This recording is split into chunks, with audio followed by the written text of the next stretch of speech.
I think the way it looks is improvisational, and by that I don't mean slapdash. I mean a situation where there's much less reliance on established institutions like the United Nations or kind of established ways of doing business, like in the Cold War, where the United States and the Soviet Union ended up checking in on each other.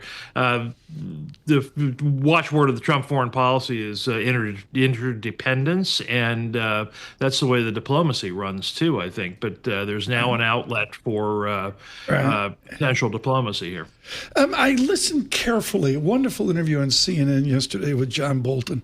And Terry, I thought of you actually, in that there's this whole effort to try to find a real politic of John Mearsheimer of Chicago and realists out there, even Robert D. Kaplan, talking here about these are the facts right now. Is there any real politic to the Donald Trump foreign policy, or is it truly just as ad hoc as we're observing? No, I think there's. I think it's possible to be both realpolitik and in a bit ad hoc. I think markets get distracted by Trump's Eeyoreishness, if you will, from that great foreign policy tome, Winnie the Pooh. And kind of the negative aspects of, God, I hate NATO, I hate this, I hate that, and you're all terrible, and miss that, and miss the context. The context is we were, even before this speech, we were going to keep on squeezing on Hormuz and the options. He continues to want European and allied help, which is somewhat being developed, but not completely. But he's not going to get out of NATO. He's not going to cut off the UK while the king is going to come this month, and he's not going to abandon the Middle East. These are major non-NATO allies who are, among other things, major investors in the United States. Thus the interdependence part of this. And he's not going to abandon the situation. And that was always pretty clear, even though markets talked themselves into something otherwise. Terry, what are the political angles here? If I'm at the Republican National Committee, this is a president that seems seemingly, just doing everything exact opposite of what I would like to do as it relates to the midterms, whether it be tariffs or a war that nobody seemed to be looking for. What are the politics here? Well, in a pure political sense, you're absolutely right, Paul. I mean, it's not optimal. It's not an optimal moment, to put it lightly. But that actually increases the gravity of the kind of the geopolitical foreign policy moment, right? I mean, if the wager was we can't wait any longer for whatever reasons, most of which I think are specifically are not known, even though the broad parameters are. The IAEA had been warning for 2.5 years now that Iran was well on its way to getting a bomb. So this is not as if they came up with it out of whole cloth. Politically, it's not great, but then you've got a situation where I'd say two things. One is, you've got 7 months and change now before the midterms. So over half a year, a really long time, particularly when, forgive me, media, we got some ADD media, and we've got an ADD public. So long way to go.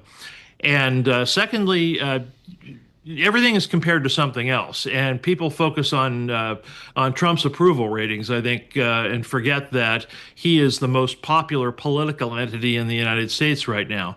He's more popular than Republicans generally by a little bit. He's more popular than Democrats by a lot, and this is after 6 months of Democrats going on about whatever outrages they want to go on about. Well, let me interrupt. This is too important. Terry Haines with this Pangaea. I can't say enough, folks. You need to be on LinkedIn. There's all sorts of reasons. Yuri and Timmers, wonderful work. Wei Lee at BlackRock is wonderful. And then there's Terry Haines, who's literally writing his Pangaea notes for you on LinkedIn, and they're really, really quite good. Okay, so Terry, I was thunderstruck by the polling of the Democratic Party that I've seen over the last 3, 4, 5 days. It's well into the 20s, and even the lower 20s as well. Yeah. You and I were weaned on Scoop Jackson. We were weaned on Senator Ervin, the great Southern Democrats. We were weaned on the oddity of Mr. Carroll's Lyndon Baines Johnson. Where is that centrist Democrat out there, Terry Haines? Well, there's no.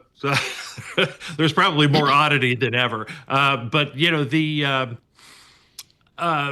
but the center gets weaned out in this in this environment over the past 50 years because the way both parties have set themselves up is they reward I would blame people like George McGovern and Gary Hart for this, frankly. Yes, I agree with that, and I've said that. It goes back to it goes back to 72. It goes back. Yeah, you're right. I said this to Senator Hart sitting on Park Avenue here years ago. Continue.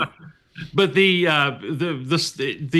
primary system, which is now binding, where it didn't used to be. I mean, when Adlai Stevenson got nominated in 1952, he got nominated on the basis of his keynote speech in the Chicago Convention, and people started looking around and saying, "Why don't we get that guy?" That sort of thing. And but it rewards the binding primaries reward extremists. So now what you have are people who are right. Like political junkies, purists, really. Political purists kind of running both party primary outlets. And right. That tramples on the broad center. And to sort of fix right. this, you got to fix that. I got to go to a headline, but Terry, this is too important. So if I'm mayor, is he Mayor Emanuel or Ambassador Emanuel? I'm not sure. Ambassador Trump's mayor. Yeah, Trump's Chicago. Okay. Terry, I mean, where's the place in the next Democratic Party for somewhat centrists like Mayor Emanuel of Chicago? Well, Rahm's trying to carve a place out for himself, frankly, and he's judged quite correctly that there's no more market for purists, but there's plenty of market for pragmatism and kind of wedging your way through, and hopes to appeal in that way.